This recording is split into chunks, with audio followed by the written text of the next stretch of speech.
Мен қазір неке 93-ші трамвайда келе жатырмын. Нешінші маршрут қызым? Маған бәрібір болғасын, ұмытып кеттім. 14-ші маршрут қой деймін мен мынау. 14. Атыңыз кім сіздің? Шынар. Мінеке мынандай Шынар деген қызға мен көп рахмет, көп алғысымды білдіргім келеді. Өте сирек мінеке. Мынандай қыз енді білмеймін алтынға татитын осы трамвай басқармасында. Тағы да бір Гүлжан атпатын ұмытып қалдым. Тағы да бір жасы үлкендеу әйел бар, қазақша нететін. Мына кісі де заң бойынша барлығын істейді. Қазақша хабарлайды, қазақша айтады.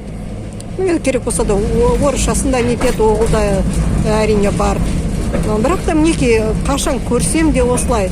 Кейбірлер мен кіріп жатқанда солай нетіп жатады ғой, өтіріктен өтірік. Мына мысал үшін мен кіріп жатырмын, ол арқасын беріп тұр, мыналарда камера жоқ. И қашан нетсем да осы келіншек неке не қазақшадан бастайды.